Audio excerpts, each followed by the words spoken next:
frequency and histograms. Alright, so we have a lot of different types of graphs or data tables, and some of these will be a lot less familiar than the ones we went over in the last lesson. Okay, stem and leaf plot, that is a way of arranging data by dividing it into different parts. Okay, you put it into two parts, and then you don't have to repeat every single part of the same number. Okay, that just makes it so it's easier to see. Right, you can put more data in a smaller space. Okay, frequency, that's going to be the number of times a data value occurs. So if I am looking at heights of students, the more common height, okay, whatever that height would be, would have a greater frequency than the tallest student or the shortest student. Okay, a frequency table shows basically the frequency of your data, but it covers a range of data. So it wouldn't just be like this one student or any student that are exactly 5'4".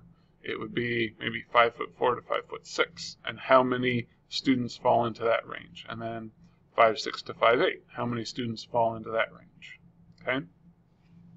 A cumulative frequency table is the same as a frequency table, except it is also showing the sum as you go through the data, right? So it would show the smallest section and how many students are in there, and then it would show the next smallest section and show not only how many students are in there, but also how many students are less than that height, right? So it would be the smallest group and then the next highest group. And then the third one would be the amount in that group and then the total from that group and the previous two groups. Okay. A histogram is a bar graph, and basically a histogram is the graph of a frequency table or a cumulative frequency table. Okay. And it splits the data into equal sections, and then it just shows it as a bar graph. Okay. All right. So our first concept is making a stem and leaf plot.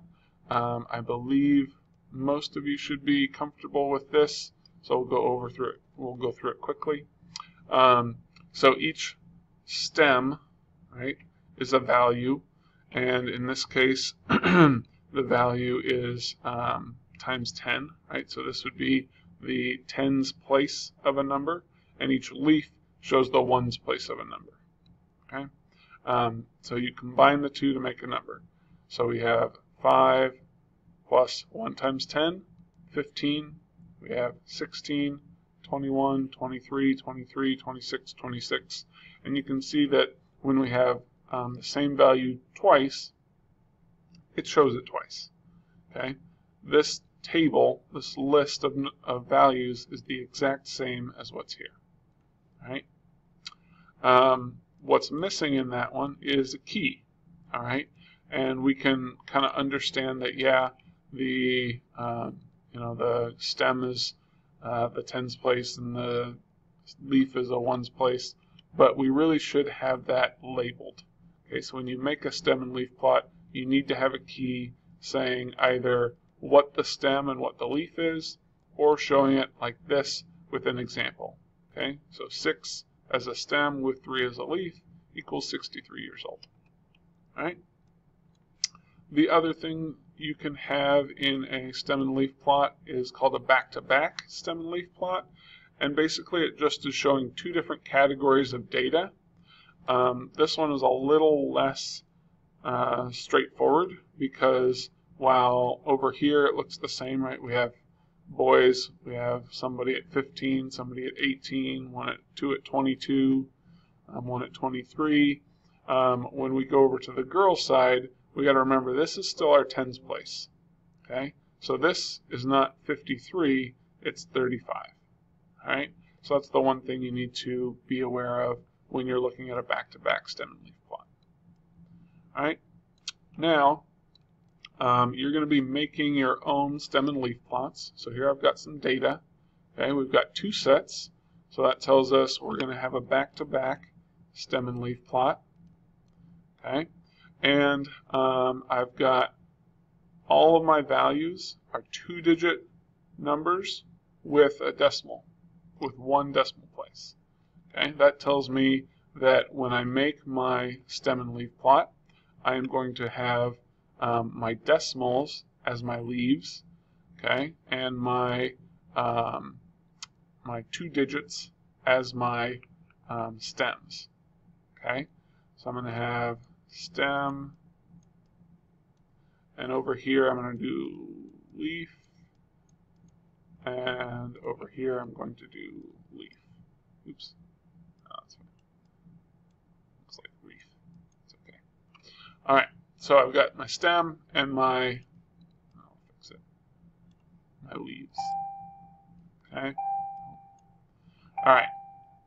So I'm going to start by looking at my data. Say, okay, I've got 10s, I've got 10, I've got 11, 11, 12, 12, 13. Okay, so I'm going to need 10, 11, 12, and 13 in my data table. Okay, or in my stem and leaf plot. Now I'm going to start with all the black numbers. I've got 10.4. I've got 10.7. I've got 11.5.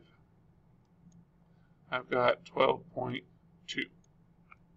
Okay, for my red ones, I've got 10.9, 11.3, 11.7, 12.0, and 13.2. Okay, so my stem and leaf plot is done. But I do have to write my key, because if I was looking at this without my data, it might appear that this was 104 or 107. Okay, so I've got to write out that, we'll use this one, 12.2, let's make this clear that this is my separation, 12.2 is equal to 12.2.